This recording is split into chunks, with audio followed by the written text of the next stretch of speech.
Los seres humanos vivimos sin saber que realmente vivimos, sin saber dónde exactamente existimos y qué nos rodea. Sí, sé que suena extraño, pero es la verdad. Nos rodeamos de gente que se la pasa quejando todo el día y su lema es no rendirse. Pero si les decimos que paren un poco y descansen, no lo hacen, porque llegar a la meta es lo más importante. ¿Alguna vez se han preguntado por qué ocurre todo esto? ¿Por qué pareciera que mientras más productividad hay, más infelicidad existe? ¿Por qué existe tanto estrés, depresión y ansiedad en nuestra sociedad actual? ¿Por qué nuestros amigos, familiares, gente cercana lucen frustrados y cansados todo el tiempo? Y de paso, ¿por qué no te lo cuestionas? Hola, ¿qué tal? Yo soy Chucky y hoy vengo con otra reflexión y un análisis un tanto distinto y quizás no tan profundo sobre un tema que probablemente ya conozcan o tal vez no, que es la sociedad del cansancio, el que es nuestro actual paradigma y es el contexto que nos envuelve hoy en día en el siglo XXI.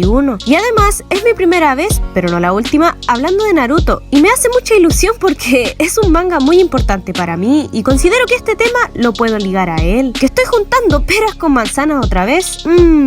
Quizás sí, pero si quieren debatir o algo, para eso están los comentarios. Además, hoy no estoy sola, pues me acompaña el fachero de Alucarín, así que después visiten su canal porque tiene muy buen contenido. Este video lo voy a dividir en dos partes. La primera es la sociedad del cansancio como tal, para que todos nos entendamos, y la segunda, toda la chaya ligada a Naruto Uzumaki, junto a mi reflexión. Entonces, sin alargarme más y esperando que se queden hasta el final, comencemos. Ok, primero, debemos entender de qué va el tema y qué es un paradigma como tal, porque como mencioné antes, estamos viviendo dentro de un paradigma y así va a ser todo el tiempo. En palabras simples, un paradigma es una especie de modelo o patrón que una sociedad completa acepta, sigue y mantiene durante un tiempo. Es como cambiar de una temporada de anime a otra, por dar un ejemplo, o cambiar de época. Sin embargo, la diferencia reside en que esta es de carácter sociológico y debe tener respaldo en estudios, teorías, etcétera. No es como si cambiáramos de página y ya. Se debe refutar antes y con pruebas. Antiguamente, en el siglo pasado, vivíamos, o bueno,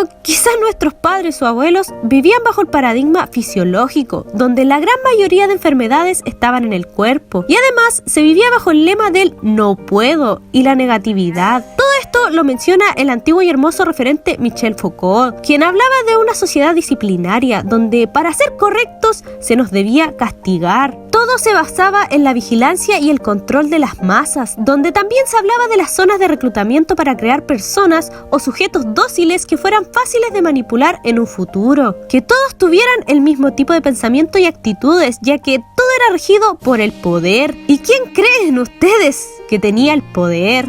Lo dejo a libre pensamiento. Pero un ejemplo de esto son las cárceles, los psiquiátricos o el colegio, pues en estos lugares se buscaba crear seres disciplinados y correctos, como mencioné antes, que no se salieran de la norma. En cambio, en la actualidad, Byung-Chul Han, en su libro dice que esto ya no es así, porque ahora el paradigma fisiológico es más bien del alma y neuronal. No recuerdo el nombre exacto, para ser sincera, pero las enfermedades actuales son mentales, ya no son del cuerpo, dejando de lado el contexto en el que estamos ahora, obvio, pues las enfermedades actuales son la depresión, trastorno por déficit de atención con hiperactividad, trastorno límite de la personalidad o el síndrome de desgaste ocupacional, por dar algunos ejemplos. ¿Y esto por qué ocurre? ¿Por qué cada día se enferma más gente? Esto ocurre por el exceso de positividad que hay en nuestra actualidad, es decir, la libertad de poder hacer lo que uno quiera, porque Han dice que en esta época se ve mucho el sí puedo y que con esfuerzo todo se logra, y no lo discuto, incluso hasta yo tengo ese pensamiento, pero este es el principal problema, dice él, porque ahora lo que ataca a los seres humanos no viene de afuera ni por un castigo, que si bien sucede a veces, lo que ahora nos está matando es nuestro interior, y es por lo mismo, porque al generar este pensamiento de que todo se puede, nos autoexplotamos y autoexigimos quizás mucho más de lo que deberíamos, pues, citando sus propias palabras, vivimos condenados a una larga carrera de obstáculos personales y sentimientos de inferioridad e insuficiencia. Y el premio, los infartos en el alma. En palabras simples, vivimos planteándonos metas y sueños enormes y nos desvivimos por esos sueños, sin importar los años y el desgaste que nos tome o las cosas que dejemos de lado, porque el costo y lo que tengamos que dejar no importa, ¿o sí? Acá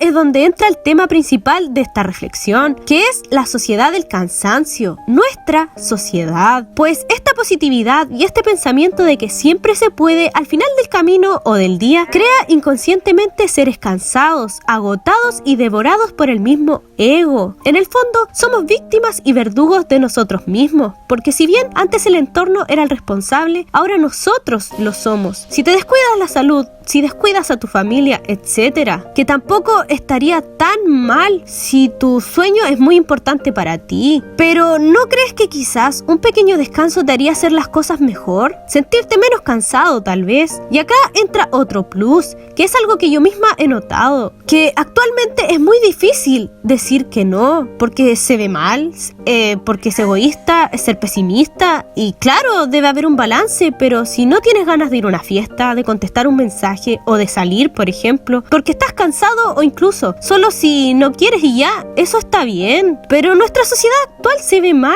la gente no lo acepta, porque se dice que si puedes hacerlo y no quieres, solo estás desperdiciando tiempo. Eso es lo que estamos viviendo hoy en día. No importa cuántas horas pases en la computadora por un trabajo, incluso si no duermes y te tomas un café en la mañana y después contestas los 1000 mensajes porque no le puedes fallar a nadie, no almuerzas porque no alcanzas y después te vas a entrenar para cumplir ese sueño de tener un cuerpo perfecto, por dar un ejemplo. Eso no importa, ¿cierto? Total, la recompensa lo vale todo, ¿o no? ¿Acaso es un precio justo por el que debemos pagar? Ahora, Naruto Uzumaki. Si entendieron el mensaje anterior y analizan a Naruto en retrospectiva como personaje y no como obra como tal, ¿les hace sentido lo que digo? ¿No les apena ver a Naruto Uzumaki como Hokage con esta cara de culo? Que sí, es relleno y no tiene nada que ver con la franquicia de Naruto como tal, pero sigue siendo Naruto, es él, en la merca quizás, pero es él, y a mí al menos me duele verlo así, cuando en mi infancia siempre vi esa sonrisa en él y me planteó lo que era la voluntad de fuego y de siempre seguir adelante. Suena cursi, ya sé, pero espero no ser la única loca que piensa así, porque me llega bastante el cambio brusco que tuvo. Digo, pasó de ser una persona amable, alegre, arrejonada, que cuidaba a los suyos, a ser alguien que no se preocupa de su familia, que no sonríe como antes. Miren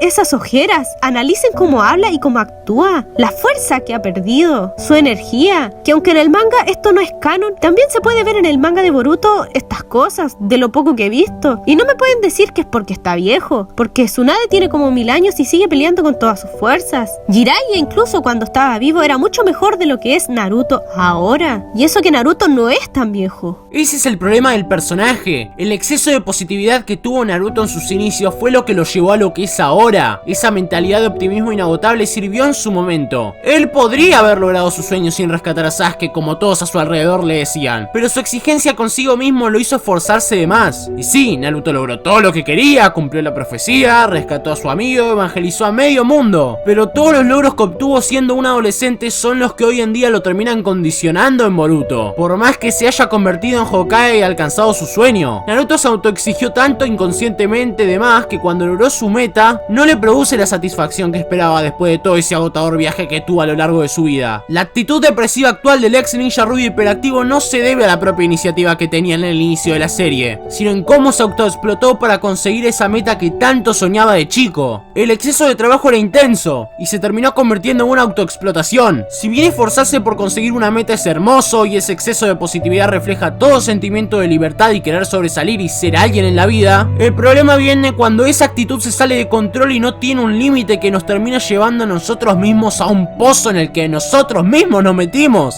Es una explotación sin conciencia por toda la mentalidad que llegó a adoptar la sociedad. En el libro de la sociedad del cansancio se explica cómo nos hemos convertido en nuestros propios verdugos y nuestro autoatosigamiento nos ha hecho renunciar a nuestra propia humanidad. verdad. Como también dice que el hombre depresivo, en este caso Naruto, es aquel animal que se explota a sí mismo. Se llegó a un punto en el que no se trata de ser responsable y obediente para conseguir algo, sino a un punto de desgaste físico y mental por la autoexigencia. Incluso en algunas ocasiones podría ser mejor cuando tu responsabilidad y meta no se basa en un objetivo propio, sino en algo que te impusieron los demás, como tu familia, amigos, etc. Porque en esos casos se nota nuestra falta de motivación para alcanzar eso. No nos autoexigimos tanto como lo haríamos con nuestras propias metas, pero cuando queremos lograr algo para nosotros e incluso para sobresalir de los demás, nos terminamos llevando a un punto más tóxico del que deberíamos, más agotador y depresivo a la larga. Quizás esto no aplique a Naruto, pero no hay por qué vivir dentro de todo el sistema que tiene la sociedad actual. No necesitamos sobreexplotarnos de más por conseguir algo que a la larga quizás no valdrá la pena cuando llegue ese día que tanto esperábamos. No explotarnos de más para impresionar a los otros. No hay que vivir de cosas tan superficiales como el dinero, lujos, respeto o rango. Podemos vivir de cosas más simples y que a la larga no nos terminen haciendo alguien depresivo y cansado. Ojo, no trato de decir que no hay por qué lograr un sueño complicado. La positividad está perfecta, es hermosa y puede ayudarte. Pero hay un punto en el que el exceso de esta misma se termina convirtiendo paradójicamente en una positividad muy tóxica. Naruto desde pequeño comenzó a vivir en un entorno que siempre le negó la existencia y le prohibió la posibilidad de ser algo o a alguien. Él era huérfano y nadie lo reconoció en su momento y lo pasó re mal. Incluso sufrió hasta bullying por esta razón. Para toda la aldea, Naruto era un destinado al fracaso y cada vez que necesitaba algo, se le negaba. Dios Hiruzen con suerte le visitaba, solo le daba plata y ya parecía papito corazón, no sé. Por esa razón, creo que la positividad de Naruto está bien justificada y me gusta porque desde pequeño nació esa idea y ese deseo que se plantea en la sociedad actual, el de reconocimiento. Porque sí, Naruto quería la paz, pero eso no fue desde un principio. Él al inicio solo quería reconocimiento, que vieran el valor que él tenía. Y gracias a esa idea se avivó el deseo en él y la mayor figura de reconocimiento en la aldea en ese momento era el Hokage, por lo que eso lo convirtió en su meta y no tuvo descanso desde ese entonces. Acá entra el tema del rendimiento, porque esa meta lo hizo autoexigirse y rendir siempre, que aunque en un principio no lo hizo del todo porque le costaba conseguir las cosas, después comenzó a rendir y sus esfuerzos dieron sus frutos, lo que personalmente a mí me gustó en su momento. Pero ahora que lo miro, sigo con esa espina clavada de que quizás Naruto dio más de lo que debería haber dado. Si no, vuelvo al mismo tema de antes. Miren cómo está en Boruto. Una imagen dice más que 1000 palabras. Naruto es un ser que se autoexplotó hasta el cansancio. Y eso, mi gente, es lo que ocurre hoy en día y lo que causa las enfermedades del alma. Para concluir, no se vayan todavía, creo que la positividad como tal no está mal en nuestra sociedad, porque una mente positiva abre muchas puertas, sí, y el alma incluso se siente hasta más limpia. Sin embargo, lo que puede que esté mal de esto es despreocuparse de uno mismo para entregarse a la meta que queremos llegar, porque sí, la meta es importante, pero ¿y el camino? ¿El progreso? ¿Tu cuerpo? Para mí eso es importante y no debería dejarse de lado, porque es lo que realmente llena el alma, porque en el camino uno aprende más que en la misma meta. No estoy diciendo que si nos damos un descanso de vez en cuando las enfermedades mentales se van a extinguir, para nada, pero quizás si lo hacemos y pensamos más allá, estaríamos evitando un posible futuro cansado, agotado y sin energía para disfrutar de esa meta por la que tanto te esforzaste. No sé ustedes, pero yo al menos no quiero llegar a los 30 años con el cansancio de una persona de 80, y estoy siendo doble moral acá porque igual me cuesta tomarme descansos, porque también soy una persona que no para hasta lograr sus metas, porque claro, para lograr algo hay que hacer sacrificios. Suena feo, pero es verdad, y se los digo, sigan sus metas, esfuércense, pero no se destruyan, sean positivos, pero no se pasen. A veces en la vida hay que decir que no. En fin, espero les haya gustado este video, suscríbanse, den like si les gusta y comenten qué piensan de este tema. Yo encantada los leo. Hasta la próxima.